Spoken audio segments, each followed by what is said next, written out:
김정은 북한 노동당 총비서가 측근들에게 내년 초 남한에 큰 파장을 일으킬 방안을 마련하라고 지시했다는 국정원 첩보 내용이 공개됐습니다. 또한 김정은 총비서가 전원회의 2일차 회의에서 2024년도 투쟁 방향으로 전쟁 준비 완성에 더욱 박차를 가할 것을 지시한 사실도 알려졌습니다. 실제로 현재 북한은 군과 대남 공작기구에 도발 경력이 화려한 인물들을 배치시킨 상태입니다. 천안함 연평도 도발을 주도하고 2014년 미국 영화사 해킹을 지휘했던 김영철을 지난 6월 은퇴 상태에서 통일 전선부 고문으로 복귀시킨 것은 대남 공작 강화를 위한 조치로 분석됩니다. 지난 8월 기용된 군 참모장 리영길과 당 군정지도부장 박정천도 비무장지대 목함질에 도발을 지휘했던 전력이 있습니다. 이런 정보를 종합하면 북한이 내년에 우리 총선에 개입하기 위해 군사 도발과 대남 공작을 동시에 진행하겠다는 계획을 세운 것이 확실해 보입니다. 심지어 김정은 총비서가 말한 큰 파장이 제7차 핵실험을 예고한 것이 아니냐는 우려까지 제기되고 있습니다. 앞으로 우리의 대응이 중요합니다. 모든 도발 유형에 대비해 철저히 안보태세를 갖추고 사이버 여론 공작에 흔들리지 않는 확고한 국가관을 유지한다면 북한도 우리 사회에 큰 파장을 일으킬 방도를 찾지 못할 것입니다. 이를 위해선 야권에서 북한에 대해 경각심을 일깨우려는 목소리를 색깔론으로 몰아세워서는 안 됩니다. 지금까지 더불어민주당은 북한의 도발 징후에도 장밋빛 전망을 내놓으며 대화만을 주장하다가 결국 실제로 도발이 발생하면 뒷북규탄을 하곤 했습니다. 최근에 뜬금없이 북풍 음모론을 꺼내든 것을 보면 내심 북한이 충돌을 일으켜 정부 탓을 할 소재를 제공해 주길 바라는 것은 아닌지 의심스러울 정도입니다. 민변 소속 변호사들이 재판 지연 선수를 펼쳐서 국민에게 큰 충격을 주었던 간첩단 사건들의 피고인들 전원이 석방되는 비정상적인 상황도 벌어지고 있습니다. 이런 일들이 하나하나 모여서 북한 정권이 도발과 공작을 통해 우리 사회를 무너뜨릴 수 있다는 꿈을 꾸게 만드는 것입니다. 북한이 노골적으로 총선 개입 의지를 표명한 만큼 민주당도 더 이상 경솔한 말과 행동으로 북한에 잘못된 신호를 보내는 일이 없어야 하겠습니다. 독도 수호를 책임져야 할 국방부가 정신전력 교육 기본교재에서 독도를 영토 분쟁 지역으로 표기하는 심각한 잘못을 저질렀습니다. 비록 교재를 전량 해소하기로 결정하고 집필 과정에 대한 감사에 착수하겠다는 입장문도 발표했지만 국민을 실망시킨 것은 되돌리기 어려운 일입니다. 이번 일이 더욱 안타까운 점은 정부의 독도 수호 노력에 오히려 여지를 준 것입니다. 다만 이에 대한 야당의 비판은 다소 과한 측면이 있습니다. 윤석열 정부를 친일 정부라 지칭하는가 하면 독도까지 팔아넘길 셈이냐며 비난 공세를 이어가고 있습니다.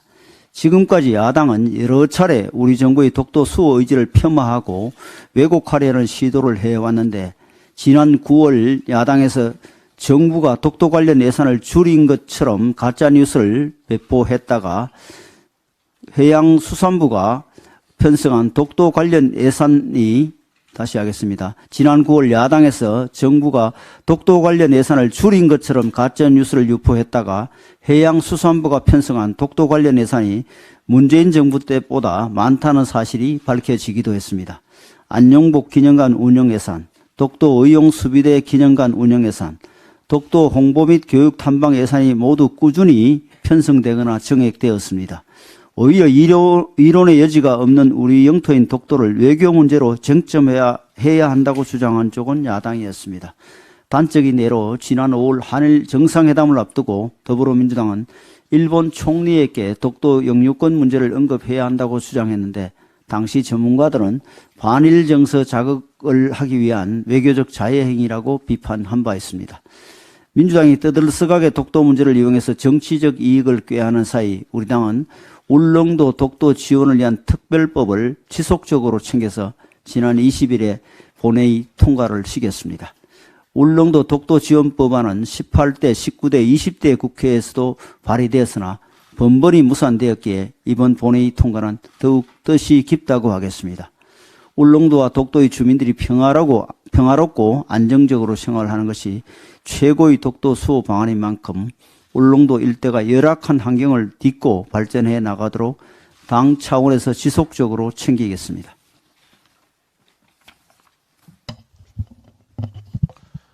오늘은 고준희 방사성 폐기물 특별법과 해상풍력 특별법을 조속히 처리해야 한다는 말씀을 드리고자 합니다.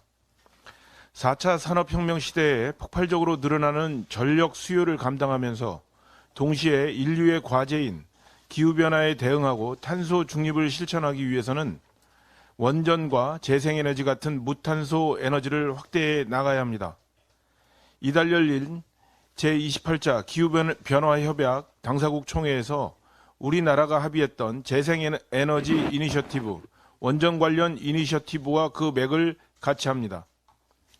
재생에너지 이니셔티브에서는 2030년까지 전 세계 재생에너지 발전 용량을 3배 확대하기로 하였고, 넷제로 뉴클리어 이니셔티브에서는 2050년까지 전 세계 원전 발전 용량을 3배 늘리기로 하였습니다. 재생에너지는 국가별, 지역별 여건을 고려하고 무분별한 난개발을 막으면서도 에너지 안보 측면에서 효율을 따져가며 보급을 확대해 나가야 합니다. 그런 점에서 삼면이 바다로 둘러싸인 우리나라에서 소음 등 환경 문제 발생이 적고 태양광에 비해 발전 효율이 뛰어나며 대규모 시설 구축도 가능하고 시간 제약 없이 밤낮으로 운영할 수 있는 해상풍력을 활용할 필요가 있겠습니다. 그간 민간 사업자 중심으로 난개발이 이루어지며 어업인들이 생존권의 위협을 느끼고 크게 반발했다면 이제는 정부가 계획적으로 해상풍력 입지를 발굴하고 인허가 지원 체계를 구축하여 주민 수용성을 확보한 지구에서 주민 수용성을 확보한 지구에서 안정적으로 발전할 수 있는 시스템을 만들어야 합니다. 이를 뒷받침하는 법안이 바로 해상풍력 특별법입니다. 또한 지난주 화요일 원내대책회의에서도 언급했었지만 탄소 중립 사회로 나가기 위해서는 원전이 필요한데 원전을 가동하게 되면 필연적으로 원전 폐기물이 발생하게 됩니다. 2030년이면 고준위 방사성 폐기물을 보관할 장소가 없어서 원전 가동을 중단시켜야 하는 매우 심각한 상황이 발생하게 될 것입니다. 이를 막기 위해서 필요한 것이 고준위 방사성 폐기물 특별법입니다. 이번 21대 국회에서 특별법 제정이 무산된다면 기성세대의 책임을 미래 세대에게 전가하는 것이고 원전 지역 주민들이 간절하게 바라고 있는 그 희망을 외면하는 것이며 안전하게 운영되어 온 원전을 2030년에 멈추게 하겠다는 것입니다. 불안과 공포를 조장하면서 과학적 근거가 없는 이념으로 에너지를 편가르기 해서는 안 될 것입니다. 원전과 재생에너지는 기후변화에 대응하고 탄소중립 사회로 나아가는데 반드시 필요한 양날개입니다. 과학적이고 합리적인 무탄소 에너지 믹스를 구현할 수 있도록 국회는 고준위 특별법과 해상풍력 특별법을 조속히 통과시켜야 할 것입니다. 야당의 대승적 협조를 요청드립니다. 중대재해처벌법과 관련해 민주당의 알 수 없는 주장에 대해 한 말씀 드리고자 합니다. 여러분들께서 잘 아시는 것처럼 홍익표 민주당 원내대표는 지난 11월 23일 정책조정회의에서 정부에게 3가지 조건을 건 후 열흘 정도 흐른 12월 4일 협상의 시간이 많지 않다며 성의 있는 태도 변화와 구체적인 안을 갖고 와달라고 국민의힘에 요구했습니다. 이에 국민의힘은 중대재해처벌법 2+2 협의체 법안으로 이 법을 선정했고 앞서 민주당이 제시한 성결 조건 등을 수용하면서 중대재해처벌법 협상에 최선을 다해왔습니다. 그리고 지난 27일 당정을 열어 중대재해 취약 분야 기업 지원 대책을 내놓았습니다. 단체로부터 추가 요구를 하지 않겠다는 약속도 받아내었습니다. 그럼에도 홍익표 원내대표는 27일 절대로 여당과 유예안을 합의해 주지 않을 것이라고 하였습니다. 근데 하루가 지난 어제 민주당의 이계호 정책위 의장은 3가지 조건을 새로 추가로 내걸며 정부가 공식적으로 사과를 하고 고의적으로 해태한 것이 있는지 조사를 해서 있다면 관련자를 문책할 것을 요구하였고, 산업안전보건청 설립 등을 포함해 향후 2년간 산업 현장 안전을 위한 구체적인 계획과 재정 지원 방안을 가져오라 하였습니다. 그리고 경제단체에 확실한 약속을 가져올 것을 요구했습니다. 이 조건은 민주당이 새롭게 내건 것으로 12월 27일 중소기업 단체 협의회가 50인 미만 사업장 중대재해처벌법 유예기간 연장에 대한 중소기업계 입장을 절박한 심정으로 발표했습니다. 앞으로 2년 중대재해 감축을 위한 골든타임이라는 심정으로 정부, 근로자와 함께 안전한 일터를 만들어 나갈 것이라며 유예기간 연장 이후에는 추가 유예를 요구하지 않겠다고도 하였습니다.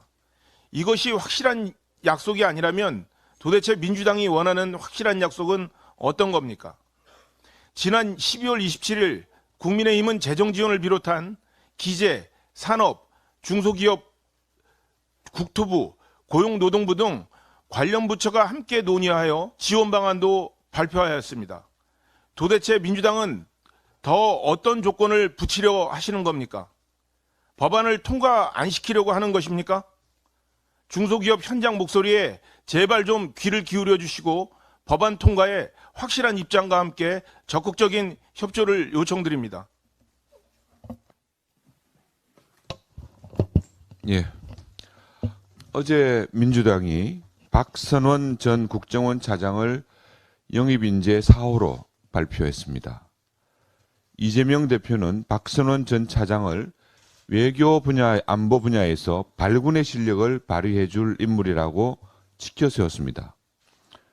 그러나 박선원 전 차장은 2010년 천안함 폭침에 대해 선체 결함설을 주장했다가 허위사실 유포로 고소당한 일이 있습니다. 게다가 최근 한 언론 보도에 의하면 북한이 2010년 발간한 천안함 침몰 사건의 진상이라는 책에서 미국 브루킹스 연구소의 한 연구원의 주장을 인용하면서 의뢰에 의한 공격은 어불성설이다고 하면서 천안함의 북한 폭침을 부인하고 있습니다. 그 브루킹스 연구소의 한 연구원이 바로 박선원 전 국정원 차장임이 밝혀졌습니다.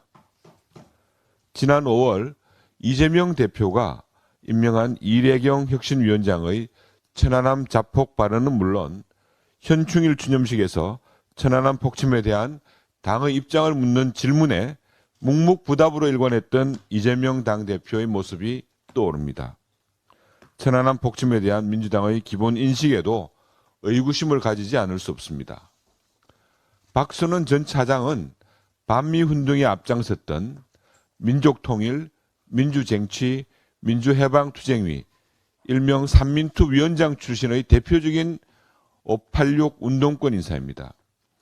민간인 치사 사건의 주범인 정의찬 전 이재명 당대표 특보, 국가보안법으로 징역형을 선고받고 성추행 전력까지 있는 강유원 전 이재명 당대표 특보, 모두 한 총련의 핵심 간부 출신입니다. 86 운동권의 대표적인 인물인 송영길 전 대표가 전당대회 돈봉투 사건으로 구속되어 있는데도 민주당은 여전히 86 운동권 기득권 지키기에만 몰두하고 있습니다. 운동권 특권 정치를 청산해야 한다는 당내외 비판의 목소리는 전혀 듣고 있지 않습니다. 박선원 전 차장 인재 영입은 국민의 상식과 눈높이는 전혀 중요치 않다는 민주당의 대국민 선언입니다. 그들만의 리그가 더욱 공고해질수록 민심에서 멀어질 것입니다. 국민들께서 지켜보시고 심판해 주시리라고 생각합니다. 간단히 한 말씀만 더 드리겠습니다. 오늘은 2023년 마지막 원내대책회의입니다. 올 한 해도 국민의힘에 관심과 응원을 보내주신 국민 여러분께 감사드립니다.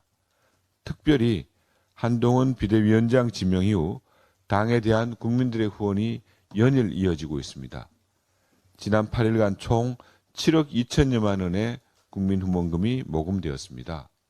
이는 혁신과 변화에 대한 기대이자 좋은 정책으로 더 나은 내일을 만들라는 무거운 채찍질이라고 생각합니다. 후원해 주신 모든 분들에게 감사드리며 선민 후사로 보답할 것임을 약속드립니다. 새해 복 많이 받으십시오. 예, 발언하실 간사님. 과방위하고 법사위 간사. 어디 가요? 원장 가세요.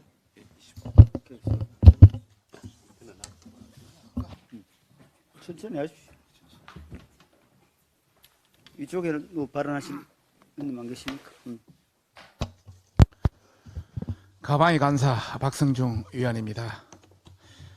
민주당과 좌파 매체의 방심이 민원 사찰 범죄 행위를 처벌해야 하고, 또 방심위는 개인정보 유출 사건에 연루된 민노총 언론노조 등 모든 관련자는 즉시 업무에서 배제시켜야 합니다.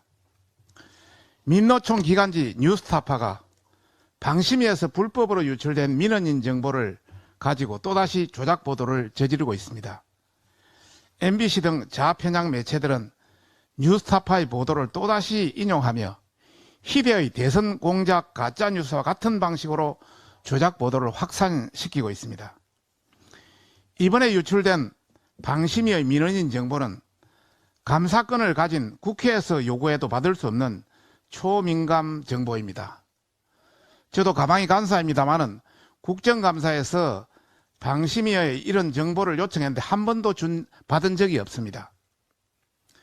이번에 언론사에 유출된 것 그 자체만으로도 개인정보보호법에 따라서 5년 이하의 징역 또는 5천만 원 이하의 벌금형에 처할 수 있습니다. 그런데도 민주당은 뉴스타파, MBC 등이 방송심의 관련 민원인 개인정보를 불법 취득한 것을 무마시키고 유일인 방심위원장에게 이해충돌방지법 위반을 무리하게 끼워 맞추려 M1 김홍일 방통위원장 후보에게 억지 프레임을 더 씌웠습니다. 민주당이 27일 방통위 인사청문회에서 끝도 없이 물고 늘어졌고, 김 후보가 어쩔 수 없이 직무 관련자 및 사적 이해관계자의 관련 규정을 설명하면서 굳이 말씀드린다면 권익위에서 결론을 내리는 것이 맞다고 생각한다고 말한 것을 마치 이해충돌방지법 위반을 인정한 것처럼 호도하고 있습니다. 하지만 김 후보는 민주당 질의에 대해서 명확하게 이해충돌방지법 위반이라고 말씀드린 것은 아니라 공익제보의 정보를 남에게 유출하는 것 자체가 범죄에 해당된다고 강하게 답변하였습니다. 이에 더 이상의 허위 왜곡 정보를 확산시키는 것은 엄단할 것을 강력히 경고하는 바입니다.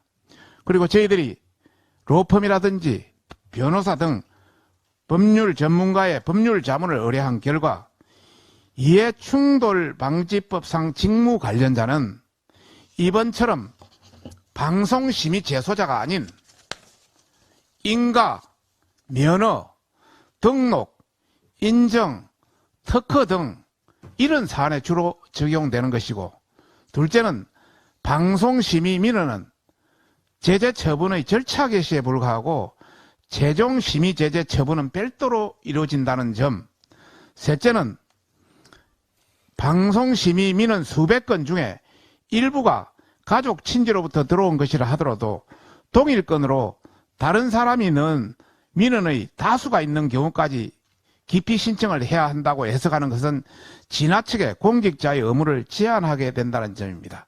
이번에도 180여 건이 들어왔는데 그중에 가족 친지에 해당되는 것은 10여 건 이내입니다. 그리고 네 번째는 이해충돌 방지법의 목적이 직접적 이해관계에 해당되는 자의 부당한 이익을 제한하는 것이라는 점을 고려할 때는 직무 관련자 플러스 사적 이해관계자가 심의 제소를 한 것이라도 이해충돌 방지법에 저촉되지 않는다는 해석을 해왔습니다. 그런데도 뉴스타파, MBC 등 자편향 매체들은 유일인 방심위원장이 마치 이해충돌 방지법을 명확하게 위반한 것처럼 호도하는 민주당의 일방적 주장을 가지고 허위 왜곡 보도를 대대적으로 양산하고 있습니다. 유일인 방심위원장에게 촉구합니다. 이번 사건은 방통위 설치법상의 법정 독립기구인 방심의 중립성을 훼손한 희대의 조작 사건이기 때문에 민노총 언론노조 등 정보 유출 의혹이 있는 모든 내부 관련자들을 즉시 방송 심의 관련 업무에서 배제해야 합니다.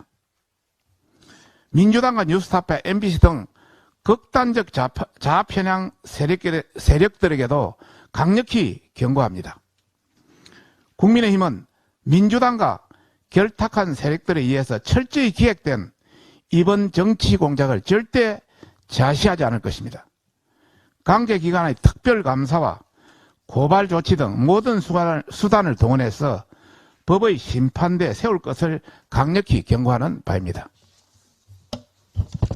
예, 법사위 간사의 정점식 의원입니다. 민주당이 어제 총선용 당대표 수사 재판 방해 특검법을 강행 처리한 데 이어 이번에는 이재명 대표의 쌍방울 불법 대북 송금 의혹을 수사하고 있는 검사에 대한 탄핵 추진을 언급하고 있습니다.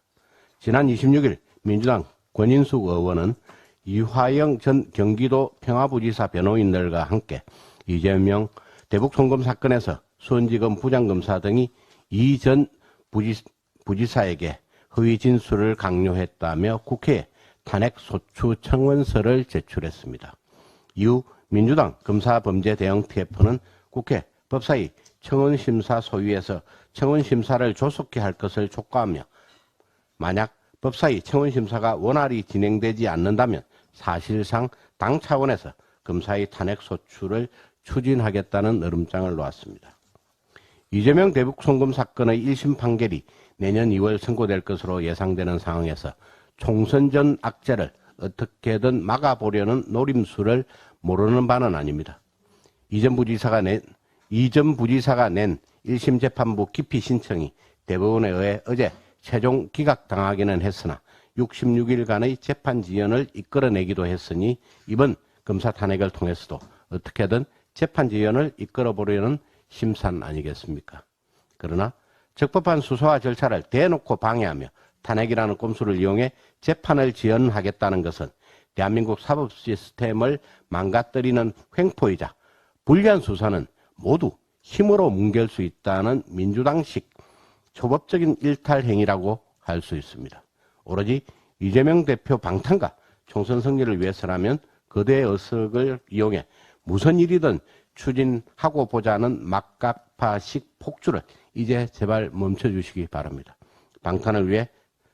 방탄을 위한 검사 탄핵 추진은 반드시 국민적 저항에 직면하게 될 것이며 민주당에 대한 국민들의 해초리는 더욱 거세질 것이라는 점을 엄중 경고하는 바입니다. 이상입니다. 또 발언하실래요? 태영 의원. 방금 윤재혁 대표님께서 말씀하신 것처럼 그제 김정은이 당 전원회의에서 내년도 투쟁 방향이라는 걸 밝히면서 전쟁 준비 완성에 더욱 박차를 가하라고 지시를 내렸습니다. 어제자 국정원 보도 자료에 따르면 김정은은 내년 초 남한에 큰 파장을 불러일으킬 방안을 마련하라고 지시까지 했다고 합니다. 김정은이 언급한 내년 초는 22대 총선이 진행되는 시기입니다. 북한의 우리 선거 개입은 어제 오늘의 일이 아닙니다. 북한은 2016년 20대 총선, 2020년 21대 총선 기간 핵실험과 미사일 실험 등 군사적 도발로 총선 직전까지 선거판을 흔들었습니다. 21대 총선 때에는 대남 선전 매체들인 구국전선, 우리민족끼리, 메아리 등은 물론 해외에 건설한 180여 개 유튜브, 페이스북, 트위터 등 수단을 동원해 역대 국회의원 선거는 현 집권자에 대한 중간평가 성격을 가졌지만 21대 총선에서는 그런 전례를 깨고 보수 야당 심판론을 들어야 한다며 제일 먼저 야당 심판을 선거 구호로 제시했습니다. 민주당을 향해서는 오만하면 심판받는다. 자칫 자기도치나 진영에 매몰되면 선거는 예측 불허가 될 수 있다며 대남 매체를 통해 구체적인 선거 전략과 요령까지 제시해 주었습니다. 이제라도 김정은이 지시만 내리면 수천 명의 해커 부대에 의한 전방위 댓글 조작이 가능합니다. 지금 김정은 정권은 더불어민주당 전당대회 돈 봉투 의혹으로 송영길 전 대표가 구속되는 등 86 운동권의 윤리적 몰약과 윤석열 정권 심판이라는 민주당의 선거 구대를 86 운동권 특권 정치 청산 구도로 바꾸겠다는 한동훈 비대위원장의 결기를 보면서 불안해하고 있을 것입니다. 여야를 초월한 강력한 대응이 필요한 시점입니다. 그러나 지금 민주당의 행태를 보면 심히 우려스럽습니다. 이재명 대표가 집동 나서서 윤석열 정부가 북한의 도발을 유도해서 군사 충돌을 이야기하지 않을까 걱정된다고 하는가 하면 민주당 대변인은 과거에 북풍이나 청풍이 있었다며 청풍, 북풍론을 들고 다니면서 정세 긴장의 책임을 윤석열 정부에 돌리려 하고 있습니다. 북한의 총선 개입을 묵과하면 안 됩니다. 모든 정당들이 북한의 선거 개입 중단을 요구하는 성명을 발표해야 합니다.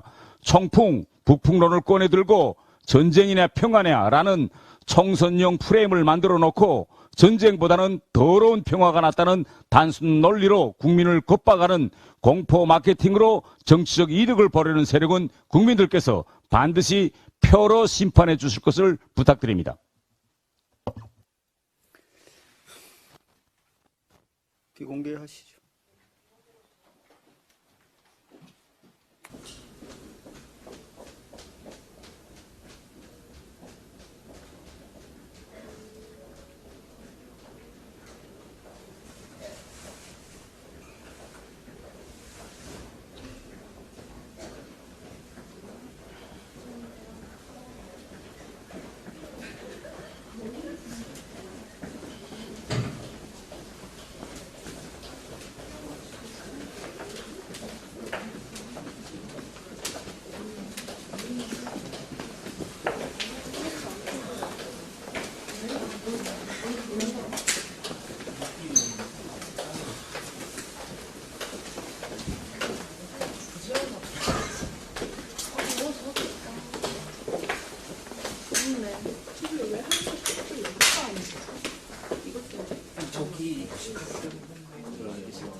마이크 테스트 하겠습니다. 하나, 둘, 셋. 하나, 둘, 셋. 마이크 테스트 하겠습니다. 하나, 둘, 셋. 하나, 둘, 셋.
극단 좌표랑 매체라 그런지 우리한테 너무 빡세게 하는데.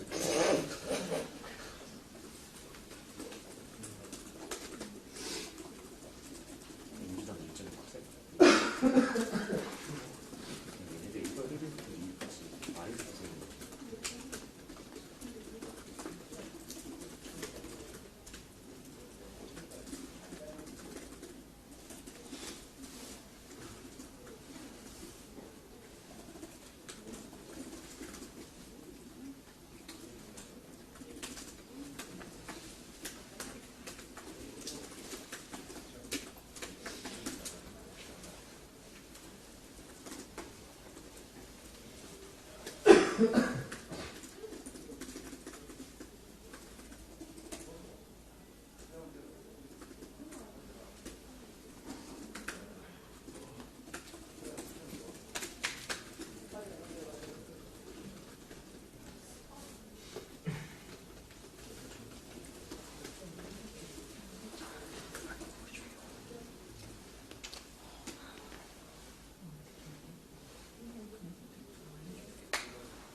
새해 복 많이 받으십시오. 새해에는 질문을 좀 많이 안 하는 편안한 국회가 됐으면 좋겠네, 그지?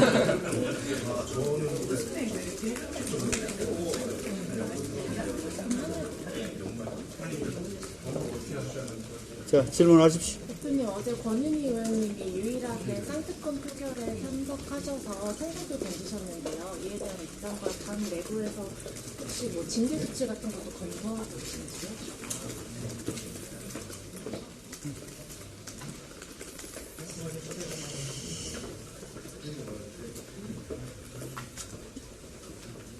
가급적 그 재표결할 때는 함께 할 수 있도록 제가 잘 말씀드릴 수 있도록 하겠습니다.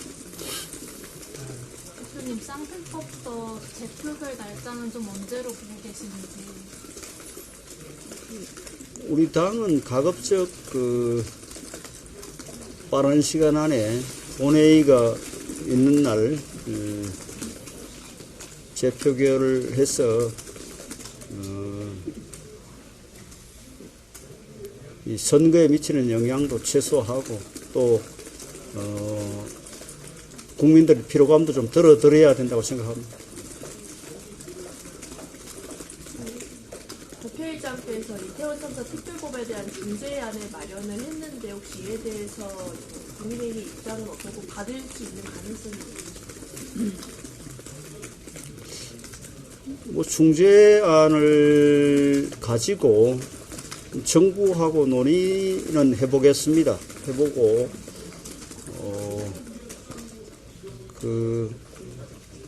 어느 정도 우리가 수용 가능한지 조금 하여튼 입장을 한번 모아보겠습니다. 교수님 아까 그 권은희 의원님 관련해서 말씀해 주신 건 당장 징계 논의 같은 건 하지 않으실 거다.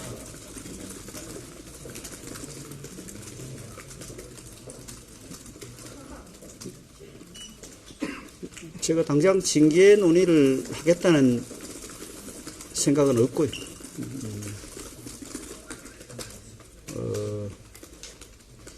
이 원내 의원님들과 뭐 표결이라든지 이런 과정에서 생각이 다른 분들이 있을 수 있습니다. 있을 수 있기 때문에 제가 어제 표결과 관련된 입장은 퇴장을 해서 표결에 참여하지 않는 걸로 정했는데 다음 제 표결할 때는 제가 당론으로 정해서 함께 할 수 있도록 하겠습니다. 사실 재표결 때 이제 표결상 얘기가 벌써 좀 나오고 있잖아요. 일반적이 좀 필요하지 않겠느냐. 그래서 당론으로 정하시겠다는 거는 그 후에 이탈이 되는 거는 징계를 하겠다고 말씀하십니다. 저는 뭐 우리 당 의원님들이 이탈할 뿐이 없다고 생각합니다.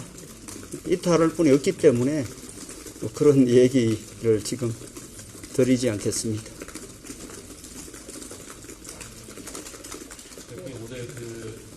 오늘 천하람 방협위원장도 이제 탈당 선언을 좀 예고한 상태이고 이재석 전 대표도 탈당을 했잖아요.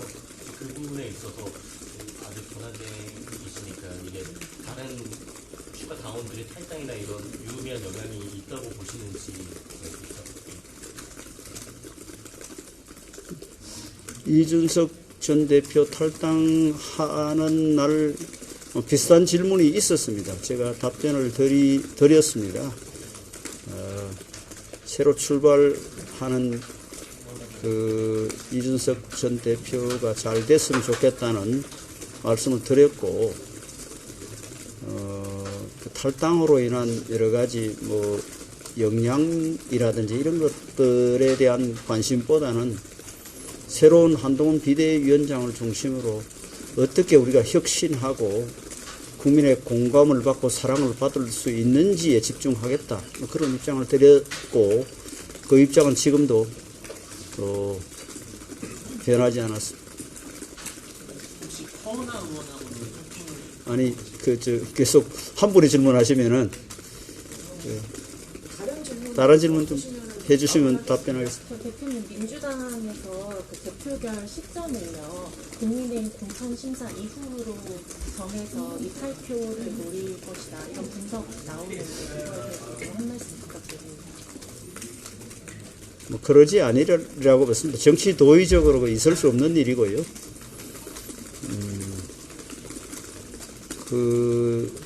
제2 요구권을 행사한 법안에 대해서는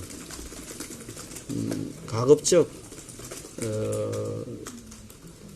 이 빠른 시간 안에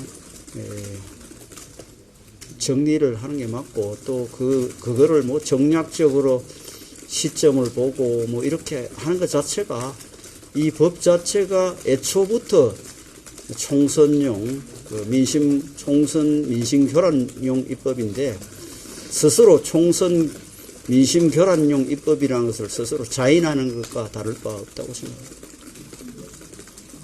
이 정도 하면 좋겠습니다.